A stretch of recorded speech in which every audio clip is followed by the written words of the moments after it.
Casa de Oración Santa Fe te invita a sus reuniones.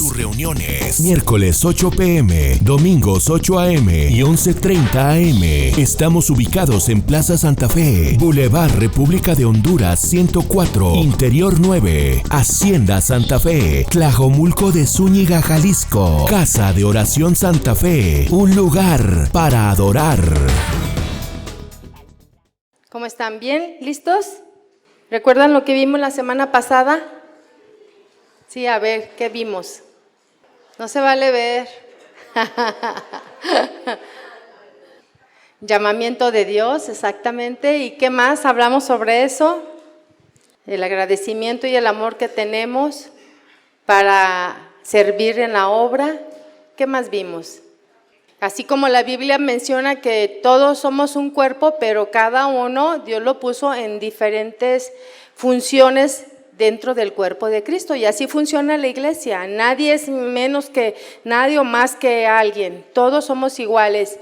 Cuando, hablamos de la genealogía, estaba entendiendo algo importante de que como Dios, Él es la rama, Él es la vid verdadera, ¿verdad? Él es la rama principal, y cómo a través de los tiempos se fueron injertando prostitutas, adúlteros. O sea, eso está hablando de cómo Dios recibe y hace su llamado de donde sea. Que trabajar en unidad es el mejor ejemplo, como la iglesia primitiva, ¿verdad? Tenían todas las cosas en común y te veían las necesidades como las necesidades propias. Entonces ellos trabajaban de esta misma manera. Ellos entendieron que era una elección divina, que Dios le había hecho el llamado y ellos respondían a ese llamado, y lo hicieron de la manera con obediencia, con disposición, ¿sí? Entonces es algo muy interesante. Había un orden, había una estructura que traía unidad, ¿sí? Hablando de todo lo que debemos hacer. Todo lo que tú haces en el lugar donde Dios te puso, ahí tú tienes que dar fruto, ahí tú tienes que ser una inspiración. Eso me encantó, de que ellos eran inspiración para que otros trabajaran en la obra, y nosotros como hijos de Dios, como servidores de Dios, debemos ser una inspiración de nuestra manera de vivir, en nuestra manera de hablar, en nuestra manera de caminar. Debemos ser una inspiración en nuestra manera de servir al Señor. Yo veo cómo muchos maestros son muy esforzados, increíblemente esforzados. Sé que otros quizás por su economía no pueden, pero son tremendos, hacen cosas increíbles arriba que ni siquiera me imagino. De repente preparan una lotería para trabajar con ellos lo que aprendieron en el salón, hacen diagramas, hacen cosas, juegos muy extraordinarios que solamente pueden venir de la fuente de Dios. Si Él es nuestro Señor, toda nuestra fuente debe de ser Él. Toda nuestra inspiración para inventar un canto, componer un canto, debe de ser Él nuestra inspiración. Para hablar con las personas en palabras, en consejo, debe de ser Dios nuestra inspiración, ¿sí? Entonces, por eso y por esa razón nosotros necesitamos, como cuerpo de Cristo, tener esa comunión. Y esto es lo que enseña todo el tabernáculo, a saber cómo llegar y tener una comunión con Dios. Estos hombres siguieron las instrucciones dadas por Dios a Moisés en cuanto al acomodo de todas las tribus, en cuanto al trabajo de cada cosa, quién se levantaba primero cuando era la orden, quién seguía, y así sucesivamente. Era un ejército bien establecido, bien ordenado, bien coordinado y bien obediente, ¿sí?, a lo que Dios estaba ordenando. Miren, muchas veces hasta en las pequeñas cosas nos damos cuenta quién está en la obediencia y qué camina en orden. Muchas veces decimos, vamos a ahorrar tanto para un uniforme, pero un uniforme que no te pones o que no te quieres poner porque no va con tu color de piel, porque esa hechura no te hace ver bonito, con buen cuerpo, no sé, cosas que así hacemos, ¿no? En pequeñas cosas nosotros nos vemos la obediencia. Si decidimos decir que, por ejemplo, de 20 pesos vamos a guardar para comprar nuestros uniformes. El día que se llegue la hora, ay, pues no compran nada, pero tú síguelo ahorrando. La hermana no se lo está robando. Tú síguelo ahorrando. El momento que llegue, que ya están las cosas, ya tienes ahí, ¿sí? En los cumpleaños, por ejemplo, nosotros festejamos los cumpleaños de todos los servidores de mes en mes. Y convenimos en dar, ¿cuánto? 10 pesos cada semana. ¿Cuánto es 10 pesos? Nada, nada. Y de repente, y yo soy una de esas, ¿sí? Que de repente que se me juntan los 200 pesos. Entonces, pues ya los de diciembre no les va a tocar ni pastel ni nada. No se crean. Nos vamos a esforzar para cumplir, ¿sí? Pero digo, son cosas mínimas, pero eso mínimo, fíjense bien cómo nos vemos. No es nada. Yo veo que pagan 50 pesos en los carritos que vienen, ¿cómo se llaman? Las motitos, 50 pesos, y yo, eso les cobra como si fuera un carro de sitio, ¿sí? Eso cobran, entonces yo digo, no, o sea, y a veces pues ponle que porque, estabas ocupado, que porque se te fue, que porque se te olvidó, pero se nos olvida como 3 meses, ¿sí me explico? O sea, son cosas mínimas, pero en eso más mínimo hay que tener cuidado. Hay que tener cuidado que tú seas una inspiración para los demás, que tú seas una inspiración en obediencia a los demás, que cuando te vean tú digas, yo quiero ser como él, yo quiero hablar como él, yo me quiero conducir como él. Y cuando te preguntan, por ejemplo, oye, ¿cómo vas con esto, con él? No, mira, te oyen hablar y dicen, ay, no, está mala persona, la hermana está mal. Porque como oyes, como habla, dice, no, está muy lejos de la fe, está muy lejos de confiar en su palabra. ¿Sí o no? ¿Verdad que nos delatamos? Nos delatamos. Entonces, ellos tenían un acomodo en todas las cosas. Vamos a ver cómo fue este orden.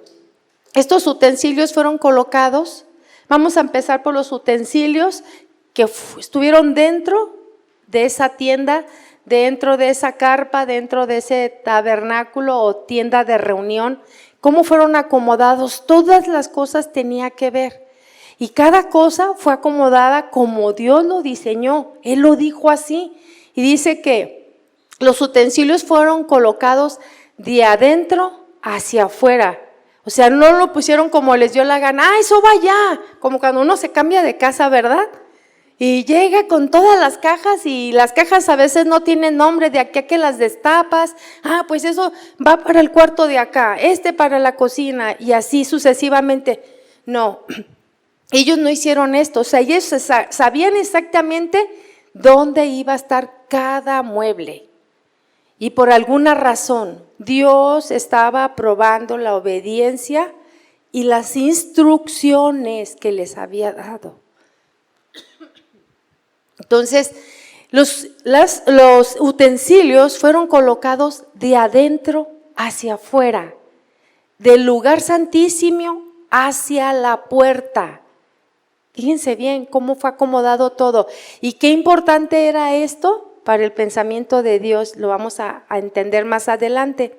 Entonces, los utensilios del lugar santísimo eran el arca, con su cubierta llamada el propiciatorio, los querubines, ahí vemos ahí en la pantalla al acomodo, los querubines, muy importante los querubines, esto nos habla y nos remonta a Génesis, cuando Dios, después de que Adán y Eva pecaron, Dios tuvo que poner, porque había 2 árboles, ¿ustedes recuerdan que había 2 árboles? Y un árbol era el árbol de la vida. Y ellos ya habían pecado cuando tomaron del árbol que Dios nos les dijo. Pero ahora el Señor tenía pendiente de que tomaran del árbol de la vida, porque entonces ellos iban a ser como Dios. ¿Y qué hizo Dios? Los sacó de ese lugar y puso un guardia, un ángel con una espada reluciente. Y esto representa esos ángeles que guardan la presencia de Dios. Y dentro de él estaba el arca, también ahí. Esa arca, en esa estaba depositada las tablas de la ley, el maná y la vara de Aarón. Y luego venimos hacia afuera y encontramos el lugar santo. En el lugar santo se encontraba el velo que dividía del lugar santísimo al lugar santo, el altar del incienso, la mesa de los panes y el candelero de oro, pero también esos tenían un acomodo específico. No los pusieron en un orden como ellos se imaginaron, tenían el orden que Dios les dijo que lo hicieran. Y luego vamos al atrio o los patios, o el patio que había ahí en esa tienda, y encontramos a la salida de ese lugar santo, encontramos la fuente de bronce. Recuerden que había dos altares, ¿sí? Bueno, ese lo vemos a la entrada, es el altar de bronce y el altar del incienso, son dos altares, ¿sí? Pero ahí encontramos la fuente de bronce y luego sigue el atrio, que es el patio, y luego el altar de bronce y la puerta. Eso lo encontramos hasta afuera. Entonces, de esa manera, Dios estableció el orden, y ese orden lo podemos ver en Éxodo. Eso lo van a leer ustedes en casa, en Éxodo 25.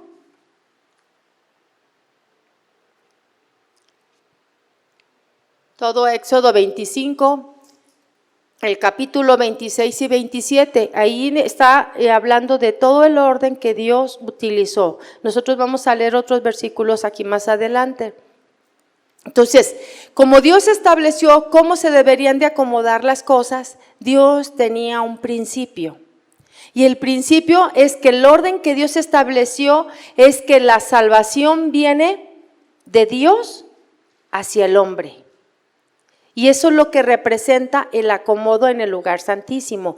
La salvación viene de arriba. Todo esto estuvo en el pensamiento del Padre. ¿Recuerdan cuando el Señor dijo que cuando Jesús estaba en la cruz, el velo, ¿qué le pasó? ¿Cómo se rasgó?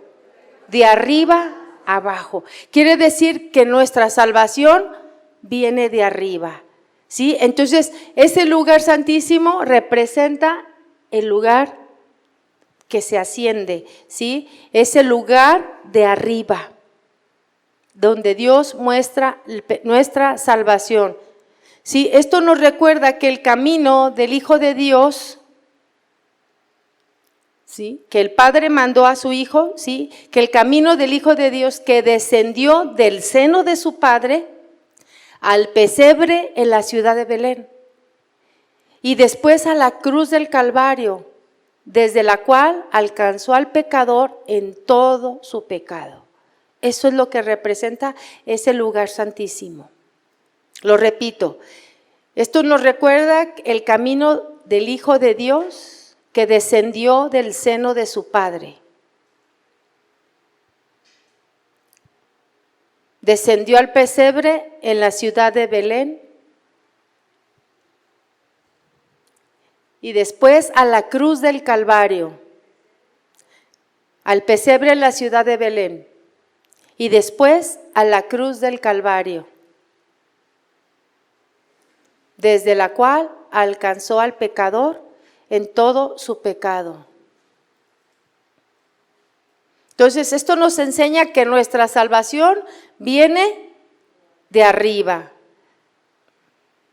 Entonces, el orden del acomodo fue de adentro hacia afuera, como lo vamos a ver en estos versículos, ¿sí?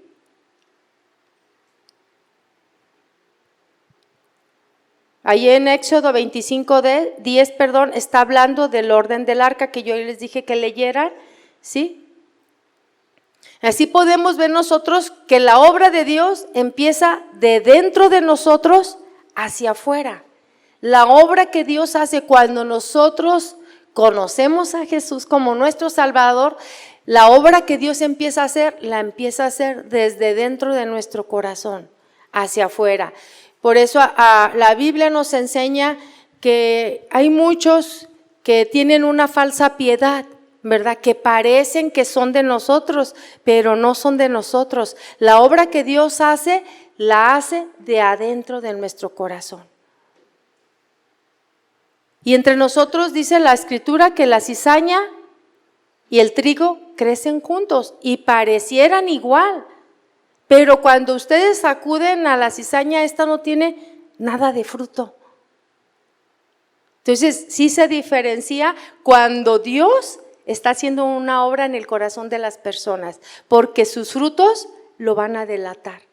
Van a delatar que en verdad es un verdadero hijo de Dios, porque la obra empieza aquí adentro en nosotros. Él empieza a sanar, Él empieza a restaurar todo lo que pasó. Dice, ciertamente todo queda atrás y empezamos una vida nueva, un nuevo nacimiento en Cristo. Las cosas viejas se quedaron atrás. Todas son hechas nuevas para todos nosotros. Entonces debe de haber un fruto que se nota. Dice la Escritura también, por otro lado, por sus frutos nos conocen. Lo que hay adentro del corazón, habla la boca. O sea, no puedes hablar algo que no tienes dentro de tu corazón. Si hay angustias, celos, amarguras, envidias, todas esas cosas salen. Enojo, maledicencia, todas esas cosas a veces no las podemos detener, salen porque están adentro del corazón y son como muy naturales, ¿sí? Entonces la obra que Dios empieza a hacer es desde adentro de nosotros. Proverbio nos dice, engañosa es la gracia y vana la hermosura. La persona que teme a Jehová, esa será alabada, o sea, será reconocida como una verdadera o un verdadero hijo de Dios, ¿sí? Por fuera nos podemos ver muy hermosos, adoptamos vocabulario cristiano, gloria a Dios, amén, ¿cómo estás? Pero conoce a las personas, ¿sí? Ezequiel 36, del 26 al 27, nos dice, os daré corazón nuevo y pondré espíritu nuevo dentro de vosotros. Ezequiel 36, del 26 al 27. Y quitaré de vuestra carne el corazón de piedra, y os daré un corazón de carne, y pondré dentro de vosotros mi espíritu, y haré que andéis en mis estatutos, y guardéis mis preceptos, y los pongáis por obra. Está claro, ¿verdad? Aquel que está obedeciendo la palabra de Dios es el que va a estar bendecido y aquel que se le va a notar que camina en la obediencia de un corazón nuevo, un corazón que está siendo restaurado, un corazón que ya no es de carne, ya no es duro, es un corazón que siente y que es sensible a la voz de Dios. Pero hay el orden en que nuestras almas perciben la verdad de Dios, es de afuera hacia adentro. Ese es el orden en que nosotros lo percibimos. La obra que Dios hace es de adentro hacia afuera. Y la manera en que nosotros percibimos la salvación de Dios es de afuera hacia adentro, ¿sí? Tenemos que comenzar en la puerta. ¿Quién es la puerta? Jesús, el único camino, la verdad y la vida. Eso representa el tabernáculo, el camino, la verdad y la vida. Está dividido en tres partes. Entramos y vemos ahí el altar de bronce, que significa sacrificio, significa muerte. Eso es lo que significa el altar de bronce. Y tiene dos raíces también, que significa levantado en alto o ascendido.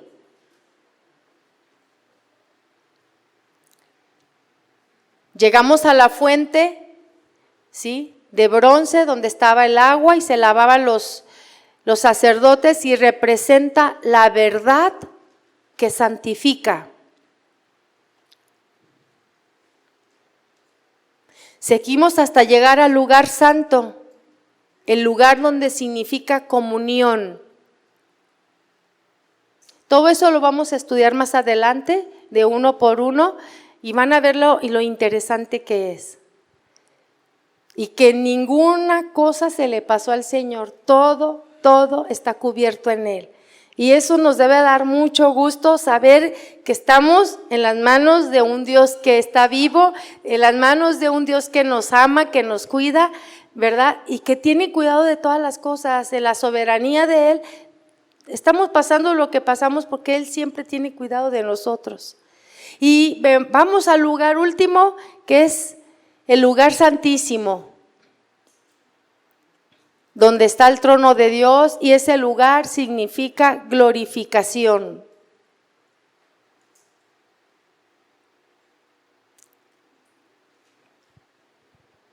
Volvamos a ver otra vez el orden, ¿sí? Y ejemplos de este orden, de cuándo se empieza, ¿sí? Y cómo Jesús lo ve y cómo nosotros lo vemos ahora.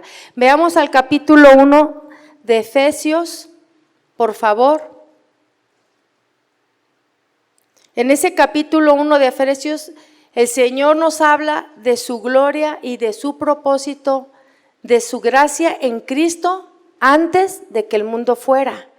Y dice Efesios 1:3-11, si me ayudan por favor, dice ahí: bendito sea el Dios y Padre de nuestro Señor Jesucristo, que nos bendijo con toda bendición espiritual en los lugares celestiales en Cristo.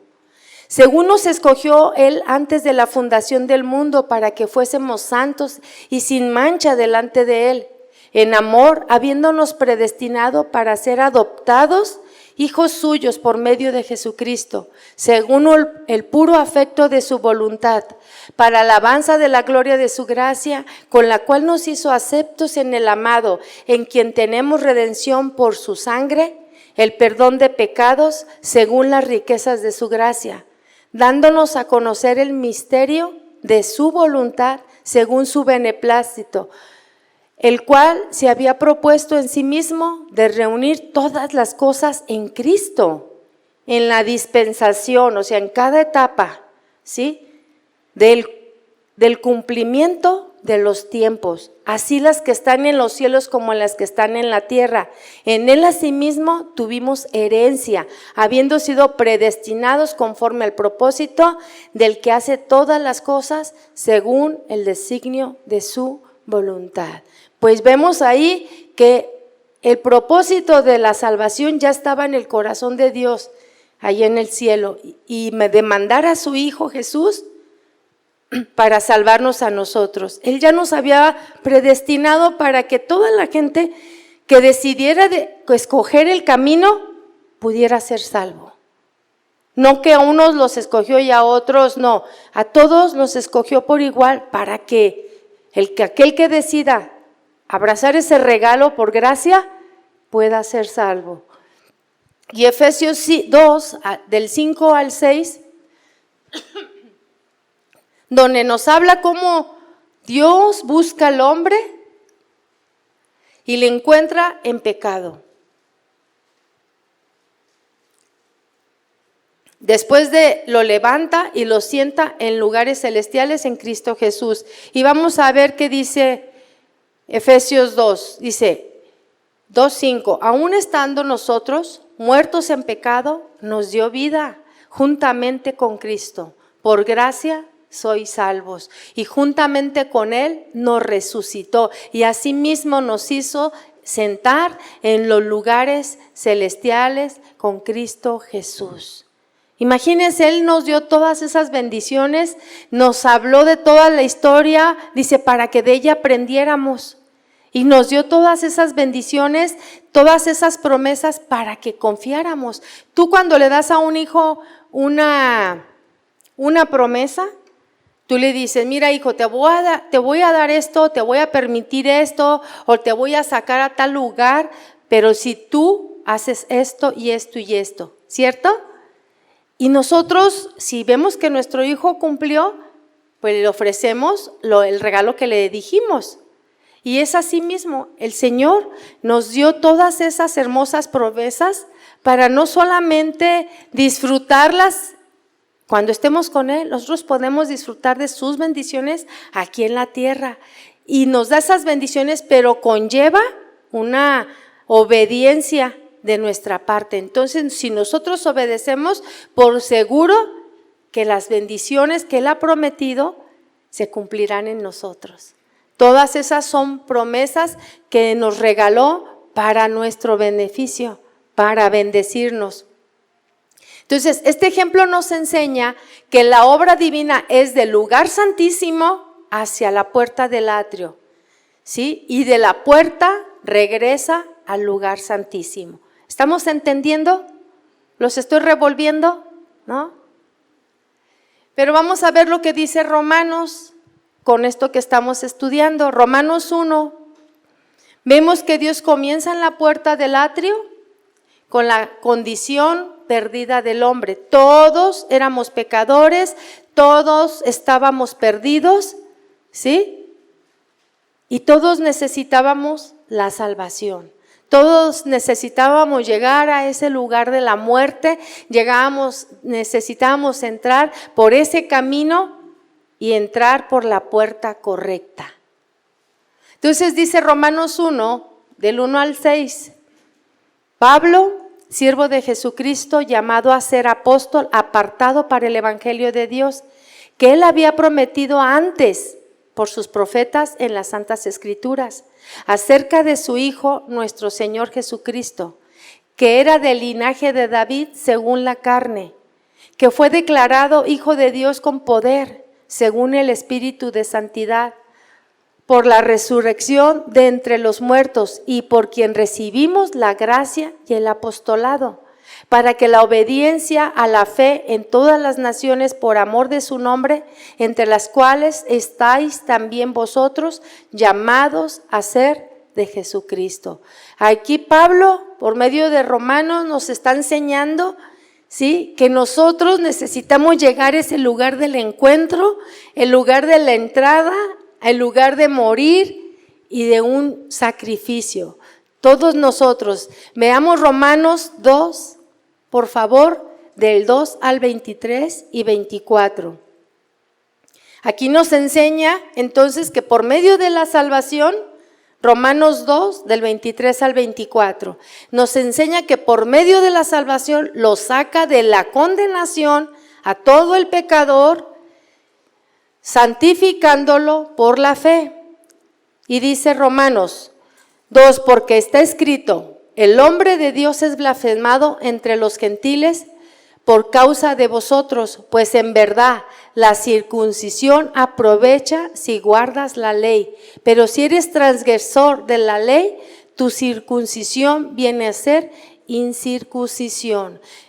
En este tiempo los sacerdotes, ¿sí?, y los judíos, todos ellos se tenían que circuncidar para ser parte, ¿sí?, de las personas que estaban como limpias porque se habían circuncidado. El Señor prometió que ahora esa circuncisión, si tú la estabas haciendo, pero si eres transgresor de la ley que ya se había dado, pues no valía de nada, tenías que ser obediente. Entonces Él dijo que ahora ya no iba a ser una circuncisión del prepucio, ¿sí?, sino del prepucio de su corazón. El Señor iba a quitar todo aquello que fuera desechado, todo aquello que era contaminación, lo tenía que quitar, ¿sí? Porque la ley fue puesta para que nos diéramos cuenta que no la podemos cumplir. Fue puesta para que viéramos que era difícil sin Dios poderla cumplir. Y estos hombres se sentían, pues, hasta se golpeaban el pecho, ¿verdad? De que se sentían, así como le llamamos nosotros, las de la vela gorda, porque creían que porque ellos ya habían hecho tal rito, pues ellos ya estaban del otro lado, pero ellos continuamente transgredían la ley también. Entonces, continuamente ellos tenían que hacer sacrificios para purificarse. Y Jesús vino a ser el único sacrificio. Veamos Romanos 5:1, por favor. Entonces, ahí les asegura que ya no hay separación entre el lugar santo y el santísimo. Dice Romanos 5:1, justificados pues por la fe, tenemos paz para con Dios por medio de nuestro Señor Jesucristo. Y Romanos 8:1, por favor.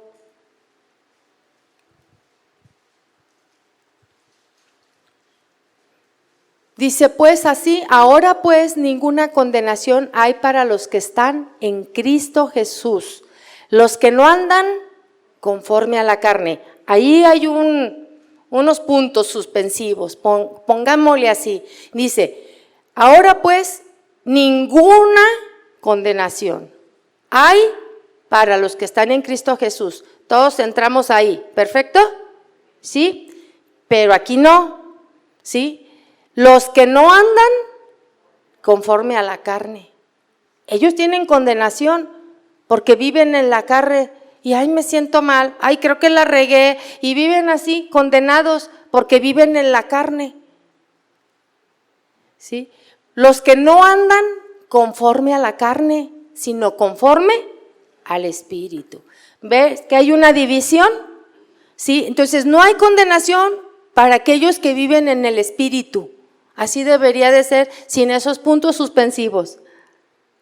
Pero si andas en la carne, hay condenación para ti, aunque tú hayas aceptado a Jesús, aunque tú creas que vienes aquí, cuando tú vives en la carne, hay condenación en tu vida. Las bendiciones no están preparadas para ti. Los misterios que Dios estableció para que cada uno, cuando nosotros abramos nuestra palabra de Dios, y esa revelación y esos misterios que prometió decirnos a todos, no está para ellos. Viven en la carne. Por eso hay cristianos que tienen años viviendo de una mediocridad horrible. No se les nota un grado espiritual en su vida. ¿Por qué? Porque viven en la carne. Entonces, para no tener ninguna condenación, hay que vivir conforme al Espíritu. Romanos 15:4 nos dice, porque las cosas que se escribieron antes para nuestra enseñanza se escribieron, a fin de que por la paciencia y la consolación de las Escrituras tengamos esperanza. ¿Por qué es importante estudiar la palabra de Dios? Porque a fin de que por la paciencia y la consolación de las Escrituras tengamos esperanza. Cuando sientes que todo está perdido, cuando parece que no hay una solución, la consolación de las Escrituras nos hace tener una esperanza. La paciencia con la que estemos esperando, ¿sí? Nos ayuda, nos consuela a esa esperanza que esperamos. Entonces, ya resumiendo esto, entendemos cómo entonces nosotros podemos entrar ahora por el lugar correcto. Dice que el que no entra por la puerta es ¿qué? Salteador, ¿verdad? Ladrón y salteador. Tenemos que entrar por ahí. Entonces la enseñanza del tabernáculo sigue enseñando a la iglesia y a cada creyente a través del tiempo. La puerta es el símbolo del camino a Dios. Y vamos a ver ahora un panorama antes de empezar por la mera puerta. Vamos a ver un panorama general de cómo estaba hecho y constituido todo alrededor de esta tienda. Dice Éxodo 27:9, por favor. Está un poquito largo. Por eso en algunas ocasiones les digo cuáles son los que ustedes tienen que leer en casa para que les enriquezca su enseñanza. Éxodo 27:9 al 18 dice, asimismo harás el atrio del tabernáculo. Al lado meridional, al sur, tendrá el atrio cortinas de lino torcido de 100 codos de longitud para un lado. Sus 20 columnas y sus 20 basas serán de bronce. Sus capiteles de las columnas y sus molduras de plata. De la misma manera, al lado del norte habrá a lo largo cortinas de 100 codos de longitud y sus 20 columnas con sus 20 basas de bronce. Los capiteles de sus columnas y sus molduras de plata. El ancho del atrio del lado occidental tendrá cortinas de 50 codos. Sus columnas 10 con sus 10 basas. ¿Están entendiendo todo esto? ¿Lo están ubicando dentro de la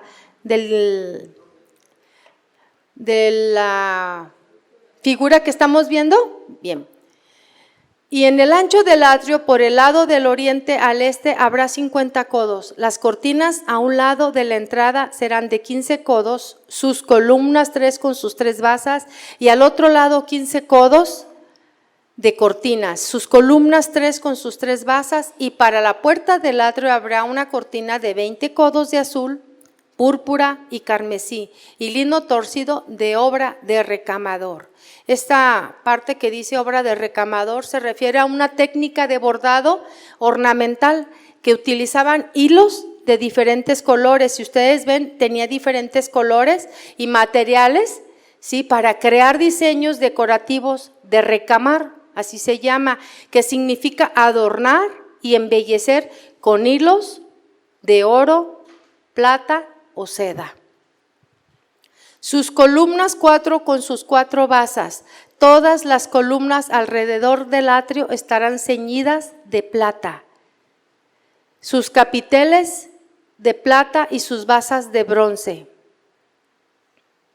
La longitud del atrio será de 100 codos y la anchura 50 por un lado y 50 por el otro, y la altura de 5 codos, sus cortinas de lino torcido y sus basas de bronce. Todos los utensilios del tabernáculo en todo su servicio y todas sus estacas y todas las estacas del atrio serán de bronce. Vamos a ir explicando parte por parte, ahorita voy a seguir dando esta instrucción, pero vamos a ir explicando a qué se refiere todo lo que está alrededor. El tabernáculo miraba hacia el este, el atrio era un patio de unos 45 metros de largo por 23 de ancho. Aproximadamente era la medida, ¿sí? Este estaba cerrado por cortinas de lino torcido. ¿Ya vimos, se acuerdan de qué se trataban las cortinas de lino torcido? ¿Se recuerdan? Cuando vimos las vestiduras del sacerdote. ¿No? ¿No recuerdan? Bueno, ahorita lo vamos a ver. Sostenidos por 60 columnas que descansaban sobre basas de bronce. Aquí podemos ver todo un diseño, ¿verdad?, de la arquitectura del encuentro con Dios. Y para ir entendiendo todo esto, este panorama, sí explicaré algunos detallitos. En este lugar, si ustedes se dan cuenta, en toda la tienda hay 2 altares. ¿Cuál dijimos que era?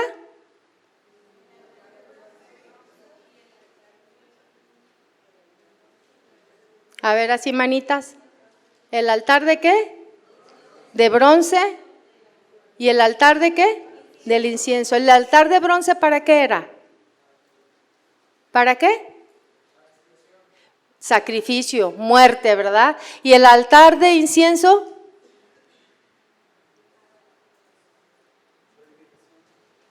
Estoy un poco sorda, grítenme. A ver, ¿qué dijo? ¿Qué dijeron ahí? ¿Para qué? No, eso era en el lugar santísimo. Estamos hablando del altar del incienso. A ver, fuerte. No.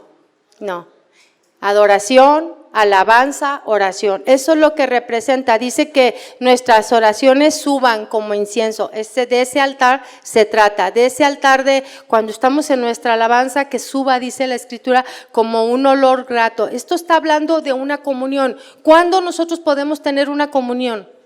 Solamente cuando estamos limpios de manos y puro de corazón. No puede haber comunión si no hay limpieza, si no hay purificación. ¿Se entiende? Entonces, ese lugar, ese era el lugar de la comunión. Y ese altar, bueno, para que los diferencian, era para la adoración, para la oración y para la alabanza. Hay 3 puertas. ¿Cuáles son esas 3 puertas? ¿Lo puedes regresar, Jazz? Ajá, hay 3 puertas. La puerta de la entrada, la puerta del lugar santo y la puerta del lugar santísimo. O sea, quiero aclarar porque luego hablamos y nos confundimos y quiero hacerles estos hincapiés. El bronce es un metal que nos habla del juicio del pecado. El altar que nos encontrábamos en la entrada de la puerta, ¿de qué era? De bronce, ¿sí? En ese altar de bronce representaba el juicio, ¿sí? El cordero que se tenía que poner en ese lugar era para el perdón de los pecados. Ellos tenían la idea de que cuando se hacía un sacrificio, la enseñanza pues que Dios les dio era que al sacrificar un animalito, un cordero, un becerro, un palomino, según era la condición económica de cada persona, ¿sí? Pero se sacrificaba ese cordero, se imponían las manos sobre él para, como decir, estaban transfiriendo sus pecados o su maldad y ellos eran limpiados por causa de ese sacrificio. Por eso se representa a Jesús como el único sacrificio, o sea, fue una vez, uno solo y necesario y no vuelve a haber otro, porque fue el sacrificio perfecto. ¿Ven la comparación? Bueno, entonces el bronce, siempre que lo vamos a comentar, nos estará hablando de juicio. Vemos ahí más adelante.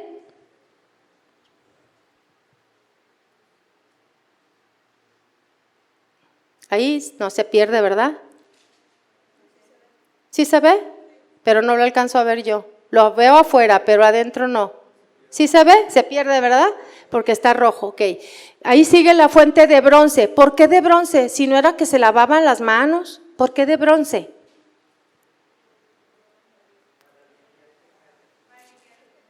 Era para limpiar los pecados. ¿Y qué si no se limpiaban? Entonces, ¿por qué era de bronce? Si el bronce representa juicio. ¿Sí? Si era para limpiar, pero ¿por qué era de bronce? A ver, Christopher. ¿Le estás diciendo a tu hermano o me estás diciendo a mí? Ok, vamos a ver. Era de bronce. Fíjense que lo vamos a ver más adelante muy detallado, pero era de bronce. Los quiero hacer pensar, ¿sí? Era de bronce porque la palabra de Dios, cuando tú lo obedeces, es bendición para ti. Pero cuando tú no la obedeces, ¿qué viene siendo para ti? Juicio. La palabra de Dios es la que nos santifica. Pero si tú no vives la palabra de Dios, trae justicia de Dios. Toda desobediencia trae castigo de Dios. Entonces, por eso es la fuente de bronce. Vemos más adelante, ok, ahí está la fuente de bronce. Sí, vamos a ver ahora las columnas, si podemos ver el ángulo un poquito más cerrado, ok. Dice que las columnas, sus basas o sus asientos, donde se paraban las columnas, todas ellas eran de madera de acacia. Una madera que no se corrompe. Y esto representa a Dios, ¿sí? Representa a Jesús, perdón, porque aquí está representado Jesús, no Dios. O sea, Dios dio la orden, pero está representado Jesús. Jesús, ¿sí? Es como esa madera de acacia que no se corrompe. Todo Dios y todo hombre. Y esas representan la estabilidad que Él nos da en nuestra vida cristiana. a todo creyente, a todo aquel que cree. Y dice que sus basas eran de bronce, porque toda nuestra salvación está representada en el juicio de Dios. O sea, nada de lo que hay ahí y nada de lo que hacemos es por nosotros mismos. Nada.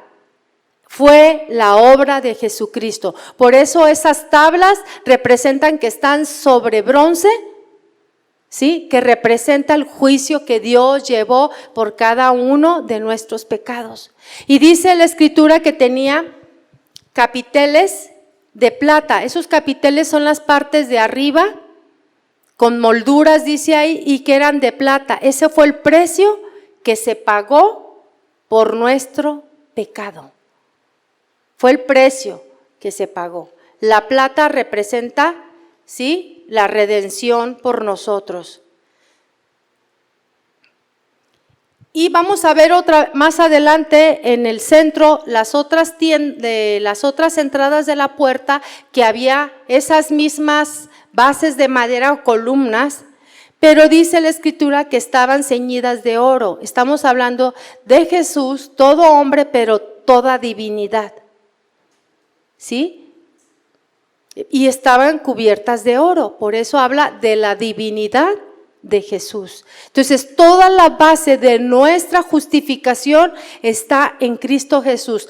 Todo alrededor de la tienda, ¿sí?, todo lo que pase alrededor de nuestra vida habla de la justificación que Dios hizo por nosotros. Esas telas blancas, lino torcido, dice la Escritura, es hablando de la justicia de Dios. El blanco simboliza pureza, limpieza, y Jesús tuvo que ser el Cordero perfecto, limpio, puro, no tenía que tener ninguna imperfección. Los que vimos los sacerdotes descalificados, vemos ahí cómo los sacerdotes no podían ofrecer lo impuro, lo que estaba arañado, con un ojo maltratado. No podíamos ver eso, porque tenía un significado espiritual hablando de nosotros como creyentes, ¿sí? Tenían que ser perfectos.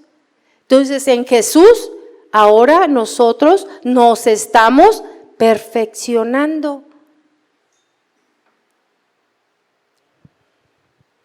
Dice Primera de Pedro 2:4, quien llevó él mismo nuestros pecados en su cuerpo sobre el madero. Eso es lo que representan todas las tablas que están alrededor cubriendo este lugar.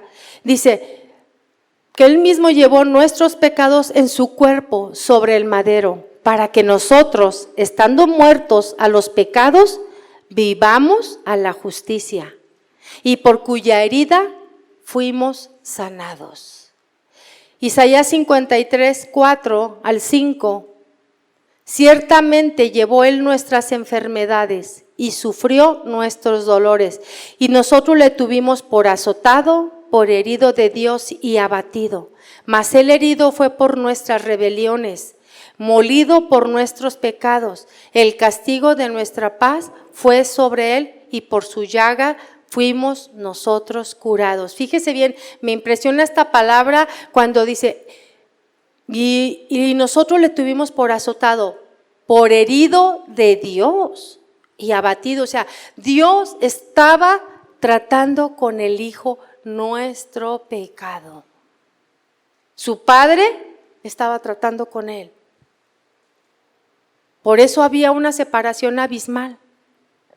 ¿Sí? O sea, para que podamos ver el sentido de lo que Jesús llevó en el madero por nosotros. Toda la madera que se menciona ahí está hablando de lo que tipifica esa cruz en nosotros. Isaías 53:6 dice, todos nos descarriamos como ovejas, cada cual se apartó por su camino, mas Jehová cargó en él el pecado de todos nosotros. Fíjense bien, las capiteles de las columnas, la parte de arriba y sus molduras eran de plata. La plata representa expiación o redención.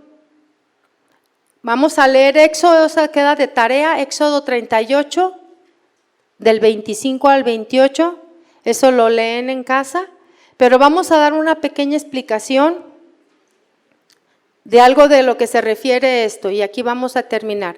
Éxodo 38 del 25 al 28. Ya lo tienen, ¿verdad? Pero vamos a leer Éxodo 30 del 12 al 16. Éxodo 30 del 12 al 16. Habló también Jehová a Moisés diciendo: cuando tomes el número de los hijos de Israel, conforme a la cuenta de ellos, cada uno dará a Jehová el rescate de su persona cuando los cuentes, para que no haya en ellos mortandad cuando los hayas contado. Esto dará todo aquel que sea contado, medio ciclo conforme al ciclo del santuario. El ciclo es de 20 jeras, la mitad de un ciclo será la ofrenda a Jehová.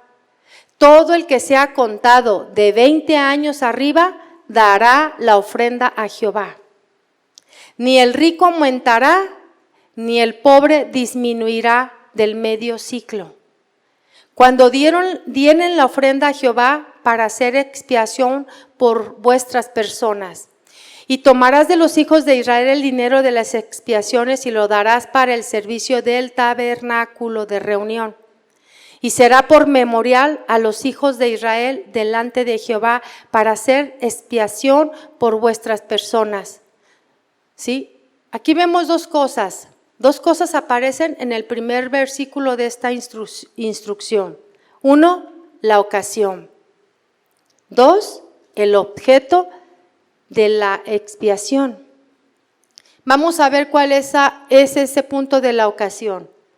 ¿Sí? Dice ahí, es cuando tomes, dice, le está diciendo Dios a Moisés, cuando tomes hacer el censo. Esa era la ocasión. ¿Sí? Cuando se hacía un censo, cada hombre era llevado, por decir así, delante de Dios. Y este era el preciso momento, ¿sí?, para recordarles su condición.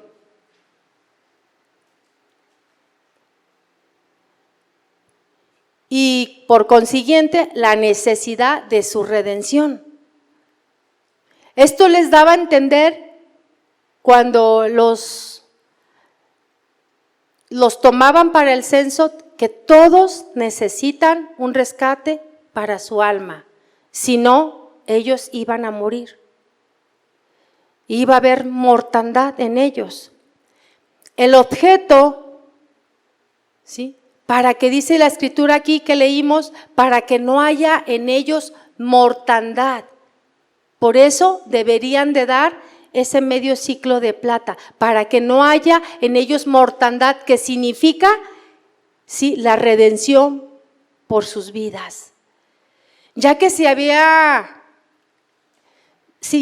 comentado que si Dios repara en el pecador en sus pecados, repito, ya que se ha comentado que si Dios repara en el pecador en sus pecados, debe ser para juicio. ¿Sí se entiende? Si Dios te manda llamar, ¿sí?, y si tú no estás caminando en los caminos de Él, vendrá un juicio para tu vida, ¿no?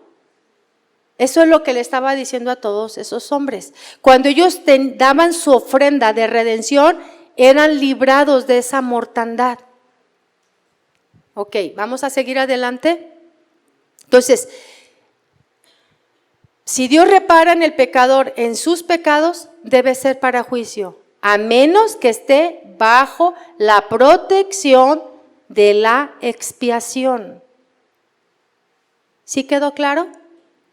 ¿Entendido o no? No sé si ustedes recuerden cuando el rey David hizo censo, ahí en 2 de Samuel 24, ¿qué hubo?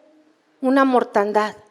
¿Por qué? No era el orden de Dios. Él debería de haber pedido ese medio ciclo de plata y no lo hizo. Esa era las instrucciones que Dios había dado.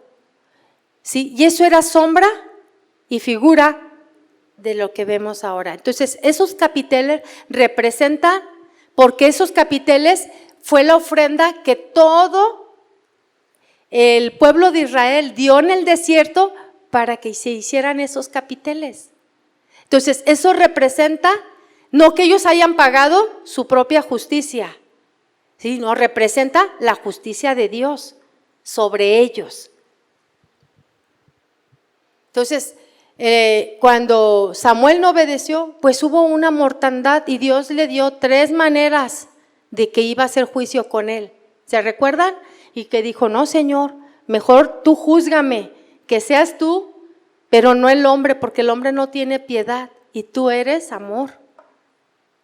Y él recibió pues la disciplina, el juicio de Dios sobre su vida, que fue fuerte, porque toda desobediencia trae consecuencia. Entonces, las molduras de plata que tenían esas bases o varas conexivas, los ganchos que se utilizaron, y vamos a ver, todo esto tiene un principio muy hermoso, ¿sí? Unían y sostenían toda esa pared. ¿Espiritualmente están entendiendo algo? Sí, ¿verdad? Unían todas esas, todos nosotros somos pecadores. El Señor nos limpió y nos lavó, pero todos nosotros en la misma condición hacemos una unidad en la iglesia de Cristo. Entonces, toda esta plata se utilizó para hacer los ganchos que unían y sostenían la pared, ay, ya me la quitaron, de toda la tienda alrededor. Todos por el rico, porque el Señor les dijo, no importa si es el rico o el más pobre, todos por igual, les dijo allí en la escritura que ustedes van a leer, todos por igual van a dar. Y todos aquí estábamos en el mismo lugar y en la misma condición. Dios nos rescató a todos. Ninguno fue más sabio ni inteligente, todos éramos pecadores. Y nos une el sacrificio que Dios hizo por nosotros. Eso es lo que Dios nos une, como iglesia y como cuerpo. Las columnas del atrio no solamente hablan de Cristo, sino también hablan de nosotros como pueblo de Dios, como iglesia de Dios. Y nos muestra también esas columnas la seguridad, la estabilidad, la unidad. Nos muestra la seguridad, la estabilidad, la unidad y la responsabilidad de los creyentes.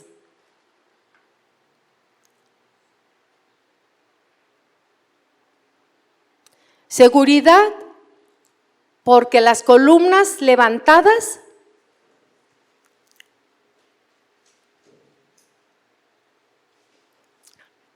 seguridad porque las columnas levantadas sobre las basas de bronce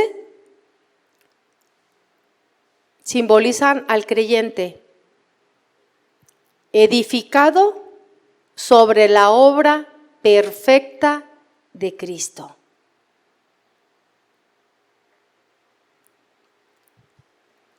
Nos da seguridad porque la justicia de Dios ha sido satisfecha. Y nosotros podemos sentirnos seguros en Cristo. Nos podemos sentir seguros en Cristo. Somos hijos de Dios, somos de su linaje, somos del lado de Él, ¿sí? Porque Él pagó ese precio. Y no hay otro fundamento, dice la Escritura. No lo hay, ese es el fundamento que tenemos, ¿sí? Nos da estabilidad. Dice Números 3, 36 al 37, por favor.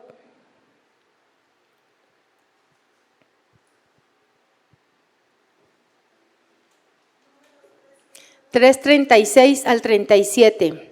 Y dice, a cargo de los hijos de Merari estará la custodia de las tablas del tabernáculo, sus barras, sus columnas, sus basas y todos sus enseres, con todo su servicio, y las columnas alrededor del atrio, sus basas, sus estacas y sus cuerdas. Y esto hace referencia a que las estacas y las cuerdas servían para sostener las cortinas y darles firmeza, ¿sí?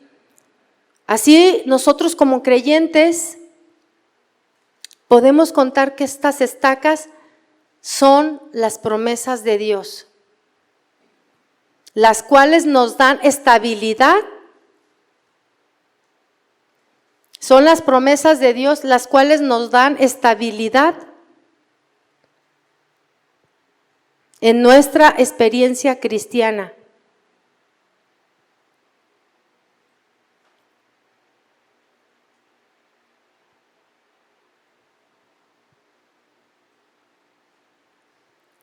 Si no fueran por estas palabras, qué difícil, ¿verdad? Encontrar y sentirte desconsolado todo el tiempo cuando tenemos todas estas promesas. Son como las estacas que nos mantienen ahí firmes. Dice Romanos 14:4, vamos a ver 3 nada más, la leemos y terminamos. Dice Romanos 14:4, ¿tú quién eres que juzgas al criado ajeno? Para su propio Señor está en pie o cae, pero estará firme porque poderoso es el Señor para hacerlo estar firme. Amén. Juan 10, del 28 al 30.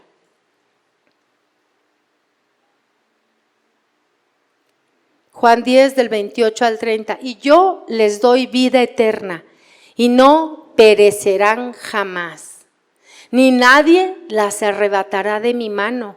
Mi Padre que me las dio es mayor que todos, y nadie las puede arrebatar de la mano de mi Padre. Yo y el Padre somos uno. Qué confianzas, ¿no? Qué palabras siempre que salimos en tiempos tan difíciles y tan duros, y traer estas palabras. Sí, el domingo tuvimos una clase muy bonita. Estamos terminando la serie de la armadura y hablamos sobre el yelmo de salvación. Y el yelmo de salvación es la seguridad que Cristo nos da, ¿sí? Es portar un casco que nos protege, y es la salvación del Señor. Y eso es una seguridad en Cristo, que el yelmo portado, ¿sí? Es saber que soy hijo de Dios, que mi Padre me compró, que mi Padre me cuida, que mi Padre me protege.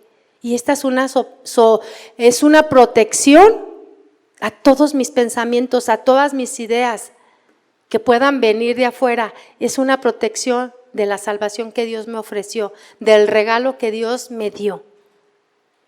Dice Colosenses 3:3, porque habéis muerto y vuestra vida está escondida con Cristo en Dios. Vamos a dejar pendiente las otras palabras que buscamos y vamos a terminar con esto. Y a darle gracias a Dios porque somos lo que somos porque Cristo murió por nosotros.